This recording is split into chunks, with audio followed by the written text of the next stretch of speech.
네, 한 주의 시작 월요일은 MBN골드 박근호 매니저와 함께하겠습니다. 매니저님 안녕하십니까? 안녕하십니까? 네, 월요일부터 시장 하락세입니다. 정말 네. 만만치 않은 시장인데 네네.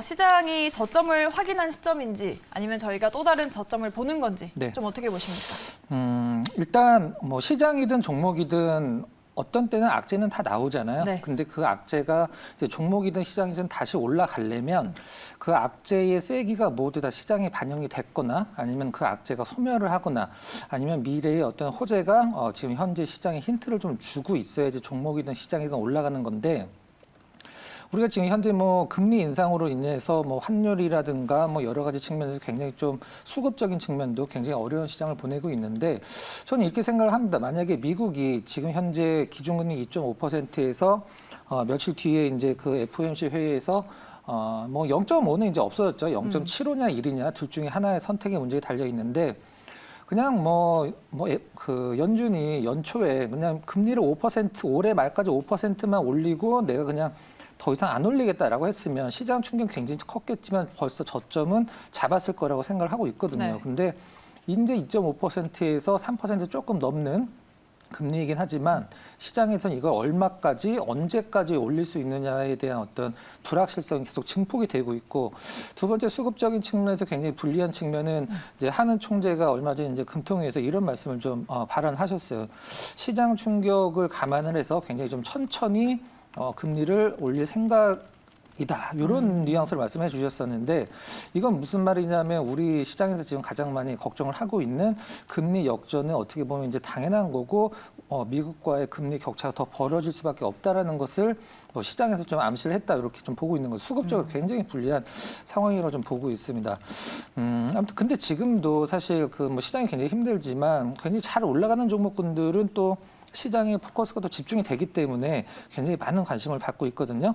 또 뭐 여러 가지 종목군들이 많이 있긴 합니다만 모든 종목이 다 올라갈 수는 없지만 지금서부터 새로 들어가는 종목군들은 최소한 손실을 보면 안 되는 전 그런 구간이라고 생각을 하고 있거든요. 네.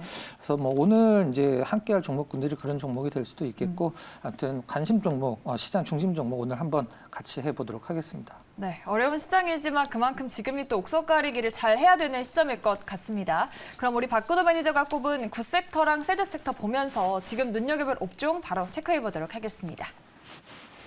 네, 굿섹터로 화장품, 새드섹터로 유틸리티 꼽아주셨습니다. 일단 화장품주, 네. 뭔가 그동안 올라도 시원하게 오르지는 못하는 느낌이었는데 네네. 굿섹터로 꼽으신 거면 좀 앞으로 네네. 시세를 잘 내줄 수 있겠다라고 봐도 될까요?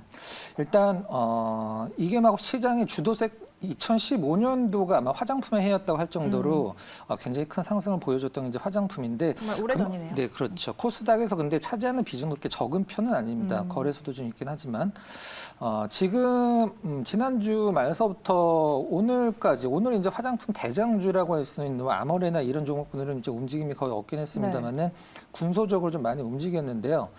몇 가지 좀 이유가 있을 거라고 생각을 하는데 뭐 아무래도 뭐 중국 쪽에서 굉장히 좀 그 서열 높은 분의 방안 그 다음에 노마스크와 관련된 실내 노마스크가 되겠죠. 이런 것들 뭐 너무 많이 나오는 재료긴 한데 제가 뽑은 단기적인 어떤 화장품은 이제 길게 볼 자리는 아니라고 생각을 하지만 단기적인 재료는 이제 인터참 코리아라고 네. 코엑스에서 이제 며칠 뒤에 그 화장품 박람회 같은 걸 하는데 이게 이제 작년에 어떤 성과를 냈는지 인터참 코리아라고 치시면 그 작년에 어떤 성과를 냈는지 홈페이지에 나와 있는데 이번에도 한 50개국 정도에서 그 한 3,000명 정도의 바이어가 우리나라 이제 방문할 예정이라고 그래요. 네. 근데 굉장히 화장품주들한테는 이게 굉장히 좋은 기회고 지금 굉장히 좀 화장품들이 침체이긴 한데 이런 것들 그 박람회를 통해서 이제 해외 어떤 수출이라든가 이런 게 많이 좀 열리거든요. 그래서 저는 이 인터참 코리아 때와 관련해서도 화장품 관련주들이 조금 단기간에 관심을 좀 받을 수 있다. 뭐 이렇게 막 좋다 이제 화장품이 이제 바닥 잡았다 이건 아니지만 지금 시장에서 어떤 굿 섹터, 베스트 섹터를 뽑는 게 굉장히 좀 어려운 그런 시장이거든요. 이제 그 안에서 화장품 전체적인 업종 다 움직일 것 같지는 않고요. 그 안에서 좀 선별적으로 움직일 가능성이 크기 때문에 조금 좋은 종목군들 많이 잡아보시면 그래도 화장품 쪽에서 단기적으로 좀 수익이 나지 않을까라는 생각으로 해서 베스트 한번 골라봤습니다. 네, 인터참 코리아 화장품 전시회. 그럼 오늘 좀 못 갔던 대형 화장품주도 수혜를 받을 수 있겠죠? 대형 화장품주들은 아무래도 이제 하나의 단어라고 해야 되겠죠. 네. 국가 중국이랑 굉장히 연관성이 크기 때문에 좀 힘들고 우리나라 기업들 지금 유럽이나 어떤 미주 쪽에서 굉장히 퍼포먼스 잘 나오는 기업들이 있거든요. 네. 저는 그런 기업들 위주로 보시는 게 나을 것 같습니다. 네, 좋습니다. 이렇게 굿섹터에 대해서, 화장품 섹터에 대해서 이야기 들어봤습니다. 참고하시면서 좀 단기적으로 지켜보시면 좋겠다라는 의견이니까요. 시장 대응하실 때 한번 기억해 보시면 좋을 것 같습니다. 그럼 두 번째로 새드 섹터로 유틸리티를 꼽아주셨는데 네. 뭐 에너지 쪽 말씀을 하시는 것 같은데 네네. 국제 유가가 좀 더 빠질 거라고 보시는 걸까요?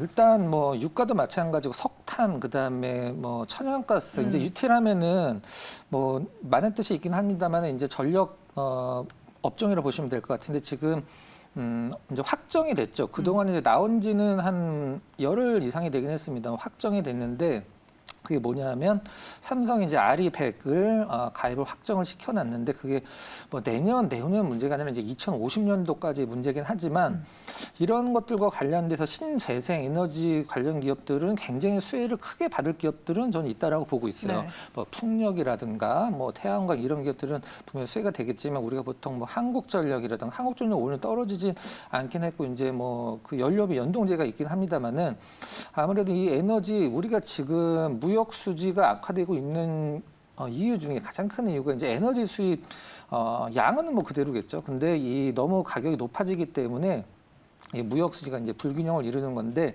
이러면 이럴수록 고환율이면 고환율일수록 이 에너지 관련된 수익과 관련돼서 불리할 수밖에 없거든요. 그래서 좀 정리를 하면 이 아리백과 관련돼서 뭐 신재생 에너지들은 뭐 당장의 문제는 아니고 지금 가격적으로 굉장히 좀 부담스러운 기업들이 좀 많이 있으니까 그 부분들은 좀 골라내야 될 것 같고요. 앞으로는 계속적으로 모멘텀 생길 수 있다고 생각을 합니다.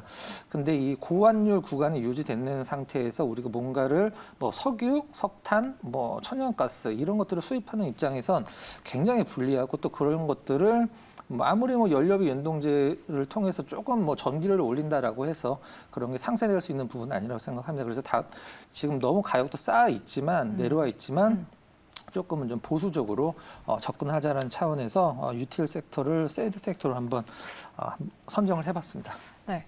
고환율에는 유틸리티 섹터가 불리할 수밖에 없다라고 하셨는데 또 말씀하신 대로 시청자분께서 이런 또 질문을 하셨어요. 에너지를 또 심하게 뺀다. 네. 다시 담아야 될 시점이 다가오는 건가라고 하시는데 네. 근데 아무래도 경기 방어주로도 좀 꼽을 수 있지 않을까요? 그렇죠. 예전 같았으면 경기 방어주 성격이 굉장히 강했던 게 네. 이제 유틸, 뭐 통신, 뭐 식음료품 이런 것들이긴 한데 저는 뭐 주식을 할 때 차라리 이렇게 생각을 하겠습니다. 네. 이렇게 할 것 같아요. 지금 사서 차라리 빠지더라도 시장이 저점 잡고 시장이 반등 줄 때 시장 대비 좀 아웃퍼폼하는 수익률을 나는 게 그런 종목을 사는 게 낫지. 네. 시장 대비해서 덜 빠진다라고 해서 시장이 저점 잡고 반등 줄 때 시장보다 더 안 오르면 사실 그건 종목으로서는 사실 의미는 없다라고 생각을 하고 있거든요. 그래서 나쁘다라는 개념이 아니라 시장에선 뭐 시장도 그렇고 종목도 그렇고 오르려면 명분이 필요하거든요. 명분과 당위성을 시장에서 설명이 돼줘야지 수급이 들어오는 건데 당분간 좀 큰 유틸 업종분들은 조금은 뭐 나쁘다가 아니라 가격적으로는 뭐 예년과 보더라도 사실 굉장히 메리트 있는 가격이긴 하지만 또 한전은 또 이게 몇십 년 동안 거의 같은 가격을 유지해주는 네. 기업이기 때문에 저는 어떤 지금 현재 투자자들이 어떤 노릴 수 있을 만한 가격은 되지만 수익률적인 측면에서는 조금 뭐 시장이 언제 바닥이고 언제 올라갈지 모르지만 좋아질 때를 우리가 생각을 해보면 좀 약간 박탈감을 느낄 수 있는 수익률이 나올 수도 있는 종목이라고 좀 생각을 하고 있습니다. 네, 알겠습니다. 새드 섹터 에너지 유틸리티로 알려드렸습니다. 전략 도움 되셨길 바라겠고요. 오늘 굿섹터로 화장품을 꼽아주셨는데 과연 그 안에서 종목을 가져오셨을지 내일 공략해 볼 만한 굿초이스 종목 바로 만나보겠습니다. 네, 오늘은 태경 BK를 가져오셨습니다. 급등 상위에 또 올라왔던 종목이죠. 네네. 이게 이제 제가 지난주 목요일이나 금요일 정도 출연했으면 이미 눈여겨보셨던. 그렇죠. 근데 이게 왜 그러냐면 네. 지금 현재 뭐 엔소를 오늘 급락이 나오긴 했습니다만은 우리가 흔히 이름만 대면 알만한 음극, 양극 기업들은 너무 많이 올랐어요. 네. 그래서 새롭게 좀 2차 전지 소재 쪽으로 테마에 속하는 기업들이 지금 다 급등이 나오고 있는데 제가 골라놨던 건데 일단 태경 BK에 대해서 한번 좀 잠깐 설명을 드리면 일단 뭐 그 철강과 관련된 광산과 관련된 조금은 재미없는 기업이었었어요. 근데 한 가지 단어에서 시장이 이제 집중을 하고 있는 것 같은데 바로 이제 코크스라는 물질인데요.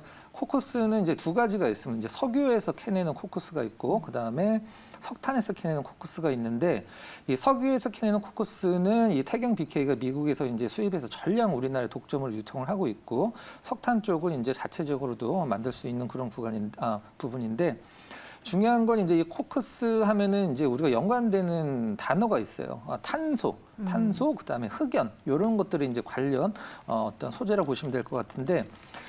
이 흑연이나 탄소 이런 것들이 이제 음극 소재에 많이 쓰이고 있기 때문에 이 태경 BK의 어떤 오늘 리포트가 마침 좀 나오긴 했죠. 실질적으로는. 근데 기존에 이제 태경 BK가 우리가 보통 굉장히 이론적인 얘기긴 한데 태경 BK가 한 150억 정도의 영업이익을 냈을 때 펄을 얼마 정도 받았다 보통 이런 얘기 많이 하잖아요. 근데 올해 말 그다음에 내년까지 태경 BK가 지금 거의 뭐 확정적 내지는 뭐 전망으로 나올 수 있는 수익들을 거의 근사치로 낸다고 했을 때 지금 사실 가격은 오늘 올라간 건 사실 뭐 부담이 전혀 없는 가격이거든요. 근데 저희가 뭐 이렇게 중장기 투자를 하는 그런 컨셉은 아니기 때문에 아마 이렇게 빵 떠 있는 거를 제가 방송에서 갖고 오는 건 처음인 것 같긴 합니다. 차트 잠깐 보면서 좀 설명을 드려보도록 할게요. 주봉으로 좀 약간 길게 좀 러프하게 좀 봐보도록 하겠습니다. 오늘 이제 월요일이기 때문에 갭으로 떠 있기 때문에 상당히 좀 부담스럽긴 합니다만은 과거에 2021년이죠. 2021년도에 태경 BK가 만들었던 고점이 7,000원 전후 구간인데.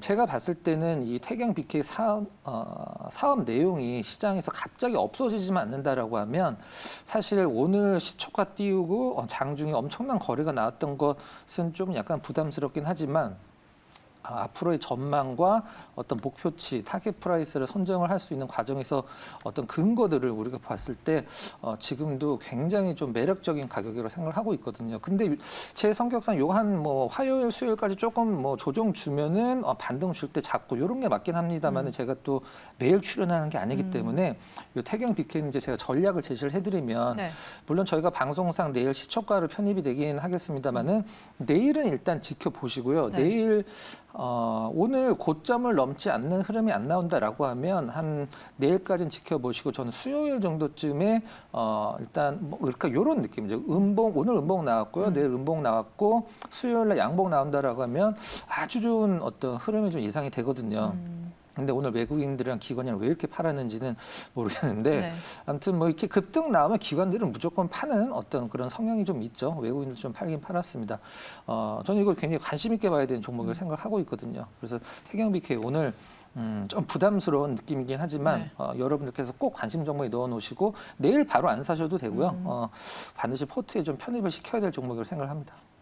이틀 정도는 지켜봐라라고 하셨는데 그러면 우리가 목표가를 어느 정도까지 설정을 하면 좋을까요? 네, 지금 6,000원 극초반인데 일단 7,500원 그다음에 목표가는 손절 가격은 5,500원 정도 제시를 해드리도록 하겠습니다. 근데 손절매까지 내려오면 이게 오늘 오른 건 아예 없어지는 거기 때문에 방송이니까 손절매 가격 이제 매수가 대비해서 어느 정도 정해드려야 되니까 한 5,500원 내려가면 뭐 너무 좋은 가격입니다. 네. 실적 성장에도 불구하고 매우 저평가되어 있는 기업이라고 합니다. 태경 BK 목표가 7,500원까지 눈여겨보도록 하겠습니다.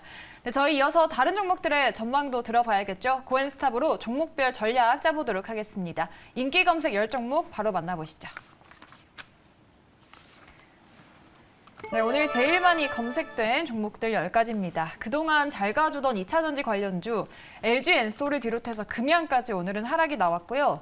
다음 달에 전기요금이 또 큰 폭으로 오른다고 합니다. 한국전력이 3% 넘는 상승, 에코플라스틱은 현대차의 미국 공장 건설 수혜주로 관심이 모이면서 또 오늘장 상승으로 마감지었습니다. 저희 첫 번째 종목으로 LG엔솔 안 볼 수가 없겠죠. 1위에 올라와 있는 종목 보겠습니다. 그동안 연기금과 외국인의 매수가 이어졌던 종목인데 오늘은 매도 상위에 오르기도 했습니다. 많이 올랐으니까 조정받는 게 좀 당연하다라고 봐야 될지 네. 내일장 어떻게 보실까요? 자, 일단 뭐 기술적인 반등은 예상을 합니다. 근데 빠져도 너무 많이 빠졌죠. 그러니까 우리가 보통 삼성전자 빠질 때 종목이 빠지는 게 아니라 외국인들이 우리나라 시장을 뭐 좀 매도한다. 엑시트하면서 이제 매도가 많이 나오는데 LG 네. 에너지 솔루션도 어떤 그런 패시브 자금 영향이 있을 수도 있겠고요. 자, 한번 제가 LG 엔솔에 대해서 잠깐 설명 좀 드려보면 일단 고환율에서 LG 엔솔은 불리한 기업이냐 유리한 기업이냐라고 봤을 때 무조건 유리합니다. 팩트만 본다라고 하면 왜 그러냐면 수출이 한 70% 이상을 해당하는 굉장히 수출 위주 기업이기 때문에 수출에 굉장히 유리하죠. 고환율에선. 그리고 지금 현재 꽁돈이 엄청나게 생기고 있습니다. LG 엔솔은. 그게 뭐냐면 2020년도에 신한은행이랑 국민은행이랑 이 이제 환율 관련된 해지 파생 상품을 가입을 한 게 있는데 작년에 거기에서 이게 이제 1,200원 전후에서 가입을 했기 때문에 작년에 그것만 하더라도 4천억 정도의 수익이 났어요. 실질적으로 올해 1분기만도 한 1,200억 정도 그것과 관련돼서 수익이 발생을 했죠. 뭐 한마디로 이제 꽁돈인데 근데 여기서 우리가 하나 생각할 게 고환율 상태에서 이 외화 부채가 많은 기업들은 굉장히 불리하단 말이죠. 근데 LG 에너지 솔루션은 외화 부채가 그 달러 부채예요. 부채라고 하면 거의 한 7조 원 정도가 산정이 되고 있어요. 근데 네. 거기서 이제 뭐 이것 빼고 저것 빼고 해서 순차익금이 2조 원 정도긴 한데 사실 이것 때문에 뭐 한 2, 300억씩 손실을 보고 있긴 합니다만 손실하기보다 이제 이자가 더 나가긴 합니다만은 또 단기 부채도 많기 때문에 좀 부담이 있긴 한 상황이죠. 근데 이 파생 상품 이제 환차익 관련돼서 파생 상품으로 버는 돈이 훨씬 더 그걸 상쇄하고 남기 때문에 이 부분은 이제 고환율에서 절대적으로 유리하다고 보시면 될 것 같고 일단 뭐 실적적인 측면은 저는 이 LG 에너지 솔루션을 보면 가장 한숨이 나오는 사람들이 네. 주주분들이 하이닉스와 이제 SK 이노베이션 주주분들이라 생각을 하거든요. 실적만 생각한다라고 하면 LG 에너지 솔루션이 하이닉스보다 위에 있을 어떤 명분도 사실 없고 이게 차이가 나도 엄청나게 차이가 나기 때문에 차이가 너무 많이 나죠, 진짜로. 이제 하이닉스는 정말 엄청나게 돈을 많이 버는 기업이고 에너지 솔루션은 뭐 아직까지는 좀 그렇죠. 근데 그러면 우리가 여기에서 2차 전지에 대한 어떤 시장에 대한 성장성에 대한 버프를 굉장히 많이 받고 있지 않냐. 그럼 이제 SK 이노베이션으로 간다라고 하면 사실 성장으로 따진다라고 하면 사실 지금 SK온이 더 성장 속도는 빠르거든요. 근데 뭐 이런 것들을 뭐 요즘에 좀 약간 수율과 관련돼서 SK온은 좀 이슈가 있었긴 했죠. 또 분리 상장되지도 않았고 그래서 여러모로 LG 에너지 솔루션은 어떤 시장을 좀 잘 타고난 종목이라고 생각을 하긴 하는데 만약에 이것도 굉장히 중요할 것 같아요. 그 엔솔이랑 SK온이랑 둘 다 포드 발화기 기업이란 말이죠. 포드에 굉장히 많은 어떤 그 노력을 쏟는 기업이고 매출도 포드에서 많이 나오는데 포드 CEO가 이제 우리나라 오죠. 그런데 SK도 포드 향이고 엔솔도 뭐 포드 향이 굉장히 뭐 냄새 많이 나는 그런 기업이란 말이죠. 근데 과연 이 포드 CEO가 우리나라 분명 배터리 때문에 올 텐데 SK 쪽으로 먼저 갈 것이냐, LG 쪽으로 먼저 갈 것이냐 이것도 시장에 좀 그 관심거리긴 합니다. 자, 오늘 많이 빠졌고 근데 뭐 수급적으로 뭐 크게 흔들렸던 것 같지는 않습니다. 실질적으로 오늘 기관만 좀 약간 매도가 나온 것 같은데 거래가 차라리 오늘 같은 날은 크게 실리는 게 낫긴 한데 거래가 지난주 금요일보다는 좀 약했다라는 점이 좀 약간 뭐 느낌이 안 좋긴 합니다. 근데 오늘 뭐 LG엔솔 이 정도 빠졌으면 내일 좀 기술적인 반등 정도는 충분히 주지 않을까라는 생각으로 해서 고 의견을 드렸습니다. 네, 고환율 시대에 수출주가 또 유리하겠죠. LG엔솔 많이 빠져서 내일은 좀 기술적인 반등이 나오지 않을까라는 의견으로 내일장 고 의견으로 드려봤습니다. 저희 두 번째 종목도 바로 만나보도록 하죠. 네, 두 번째로 양지사 댓글창에서 또 많이 궁금해하십니다. 네. 2달 정도 되는 짧은 시간 안에 상한가를 또 몇 번을 터치했는지 네. 양지사는 손이 잘 안 가신다라는 의견도 있고 오를 네. 만한 이슈가 뭔지도 궁금해하시는 분들도 계시네요. 네. 내일장 어떻게 보실까요? 일단 스탑 의견을 드리고요. 지금은 뭐 양지사의 실적, 뭐 그 성장성 이런 거를 논할 필요도 없고 사실 그런 네. 기업도 아니죠. 우리가 보통 뭐 연말 되면은 이제 기업에서 아마 방송국에서 그런 걸 상당히 많이 했을 텐데 요즘은 하는지 모르겠습니다. 다이어리를 연말 되면 다 주죠. 네. 그거를 이제 양지사에서 주로 많이 만들기 때문에 연말에 관심을 많이 받았던 종목 중에 하나인데 제가 차트 잠깐 보면서 설명드려보도록 할게요. 신진 SM이라는 종목을 먼저 좀 봐야 될 것 같은데 네. 신진 SM과 지금 양지사의 스토리가 지금 똑같죠. 어떤 거냐면 신진 SM이 6월서부터 이제 7월 초까지 급등이 나왔었는데 이때 이제 공시가 나왔습니다. 공시가 나왔기 때문에 사실 이름을 밝혀도 상관은 없지만 그냥 김모 씨, 남모 씨라고 표현을 하도록 하겠습니다. 김모 씨가 이제 남편 되시는 분이고요. 남모 씨가 이제 와이프 되시는 분이죠. 그 신진 SM의 주식을 삽니다. 그래서 5% 이상 사면 그 지분 그 공시를 해야 되잖아요. 공시를 하는데 이걸 왜 샀는지도 밝혀야 되는데 적극적인 경영 참여, 그 다음에 무상증자 요구 이렇게 밝혔어요. 그렇게 해서 신진 SM이 급등을 했었죠. 근데 떨어진 날 최고점 찍은 날서부터 지금까지 계속 떨어지고 있는데 적극적인 경영 참여를 하겠다. 그다음에 무상증자를 요구를 하겠다. 사측에. 근데 바로 팔아버렸습니다. 그게 7월 8일이에요. 7월 8일 매도 공시 나오면서 고점 잡고 다 떨어졌어요. 근데 지금 현재 그 오늘 이제 저희가 지금 하고 있는 양지사 같은 경우도 지금 앞서서 신진 SM에서 뭐 사고 싶어서 샀고 팔고 싶어서 팔았는데 그걸 뭐 누가 뭐라고 하겠습니까? 근데 스토리가 좀 똑같거든요. 그 김모 씨와 그분들이 네. 또 이제 여기 양지사에 출연을 하신 거죠. 근데 아직까지는 매도 공시가 나오지 않는 걸로 봐서 또 그리고 우리부터 양지사 하면 또 유통 주식이 너무 적기 때문에 우리가 보통 뭐 품절주 그러는데 뭐 오늘 뭐 상한가 가서 갖고 계신 분들은 뭐 축하드리긴 하겠습니다만은 명백히 누가 봐도 폭탄 돌리기고 뭐 목표가를 산정하기가 굉장히 힘들죠. 그래서 그냥 뭐 그 지분 매도 공시가 나오는 날이 이제 뭐 역사적인 고점이 될 가능성이 뭐 100%이기 때문에 갖고 계신 분들은 이 상승을 충분히 좀 즐기시고 그냥 이거 왜 올라가지? 뭐 품절주니까 나도 한번 사볼까? 뭐 이런 생각은 조금 네. 신진 SM 지분 공시 나온 거 보시면 나옵니다. 그 매도자 이름이 나와요. 예. 그분 개인적으로는 아는 분들이 아니기 때문에 예, 그분들에 대해서 궁금하시면 직접 신진 SM 그 공시를 보시면 될 것 같고 양지사에도 등장을 합니다. 그분들이. 네. 그렇게 해서 저는 뭐 여기서 이제 오늘 끝이다 이게 아니라 일단은 신규 매수자분들이 뭐 만에 하나라도 좀 건드리기는 좀 부담스럽고 폭탄 돌리기 구간이기 때문에 저는 일단은 뭐 스탑 의견 드리도록 하겠습니다. 양지사에 대해서 또 궁금하신 분들을 위해서 저희가 더 꼼꼼하게 짚어봤습니다. 궁금증 해결되셨길 바라겠고요. 스탑 의견으로 정리해 보겠습니다. 자, 그럼 이어서 세 번째 종목으로 넘어가 보도록 하죠. 네, 세 번째로 현대바이오 짚어보겠습니다. 미국 버지니아주의 현지 법인 현대바이오 USA를 설립했다라고 밝혔고 오늘장 10%까지 급등이 나오다가 바로 또 반락을 했습니다. 네. 이 주가 흐름을 어떻게 분석해 봐야 될까요?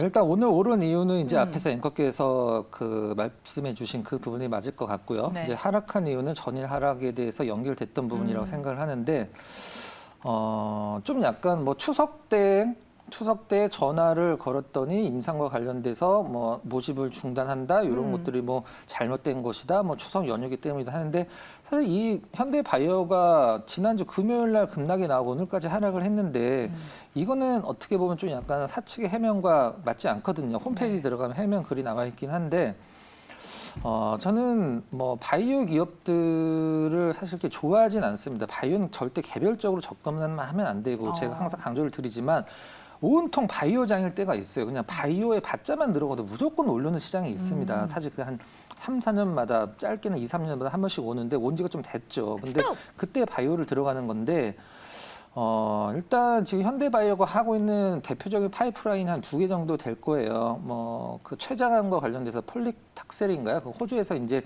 임상 일상 계획서를 기획을 하고 있는 거고요. 그다음에 지금 이제 문제가 되고 있는 CP 코버 3인가 아마 그 물질일 텐데 뭐 코로나 롱 코비드도 관련이 있고 그것과 관련해서 국내 임상에서 좀 약간 노이즈가 나왔던 것 같은데 바이오는 제가 딱 부러지게 말씀드릴게요. 뭐 아니면 돕니다. 무조건 뭐 아니면 돕니다. 뭐 바이오 기업의 분석이 어디 있고 뭐 어떤 뭐 실적을 따지고 그런 게 어디 있겠어요. 우리가 알만한 바이오 기업들 뭐 박셀, 뭐 신라젠, 뭐 헬릭스미스 뭐 이런 기업들 한번 보세요.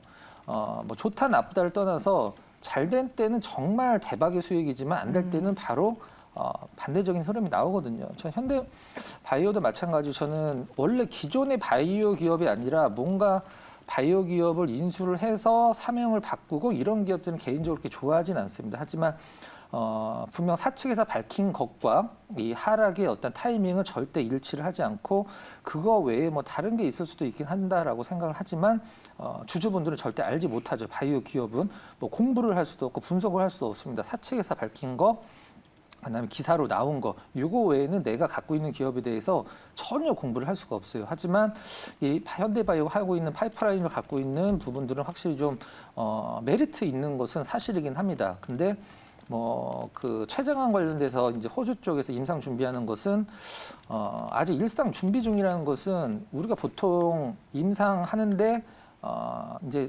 3상 끝나는 데까지 일상 시작해서 짧게 15년 걸려요. 그 다음에 이번에 그 CP 코버3 문제가 됐던 거는 이제 동물과 관련돼서 이제 기사가 많이 나오는데 동물 임상이라는 건 우리가 보통 전임상이라고 표현을 하잖아요. 긴급 승인 받는다라고 해도 실질적으로 상당히 많은 시간이 걸릴 것 같습니다. 그 사이에 이게 업데이트 되면서 바이오가 주가가 올라가는 거죠. 근데 분명 시장에서 오피셜로는 뭐 어떤 그런 그 해프닝 때문에 떨어졌다라고 하는데 제가 봤을 때는 그렇게 시장에 이렇게 조금 비이성적이지는 않거든요. 근데 무슨 이유 있는지는 저도 잘 모르긴 하겠습니다만, 하여튼 단기적으로 저는 노이즈 있는 기업을 별로 안 좋아하기 때문에 우리가 단기적인 이슈로 떨어졌을 때 정말 좋은 가격이다라고 생각하는 기업이 있는 반면에 요거는 좀 약간 피해가야 되겠네라는 기업이 있거든요. 저는 후자 쪽을 좀 선택을 해서 일단 단기적으로 스탑 의견 드리도록 하겠습니다. 네, 시청자분들도 참 바이오는 어렵다. 뭐 아니면 도다 가끔은 백도다라고 또 말을 하시네요. 너무 어렵죠. 네, 그러니까요. 저희가 이렇게 현대 바이오까지 내일장 종목들의 전략 짜봤고요. 우리 매니저님이 시청자분들의 궁금증을 또 잘 해결해 주셔서 또 어디서 가면은 매일 매니저님 만나볼 수 오늘 있을지. 방송 시간 벌써 다 됐나요? 네, 궁금해하시는 분들 많습니다. 시청자분이랑 같이 하니까 시간이 너무 빨리 가네요. 그러니까요. 네. 이제 그 초록색 창 밴드에 이름 치고 들어오시면 최근에 이제 제가 그 동영상을 굉장히 많이 올리고 있어요. 이제 도움도 많이 드리고 있다고 생각을 하는데 동영상 보는 사이트에서 이제 박근호의 굿초이스 우리 코너 이름이죠. 네. 치고 들어오시면 지금 현재 보고 계시는 방송과 제가 이제 따로 찍어놓은 동영상 두 개 다 검색이 되니까 보시면 될 것 같고요. 밴드 쪽으로 들어오셔서 아침에 전달해드리는 각종 자료도 함께 하시면 될 것 같습니다. 네, 알겠습니다. 밴드에서 박근호 검색하시면 다양한 내용들 얻어가실 수 있습니다. 많은 참여 부탁드리겠고요. 월요일에 박근호의 구초일스는 MBN골드 박근호 매니저가 수고해 주셨습니다. 말씀 고맙습니다.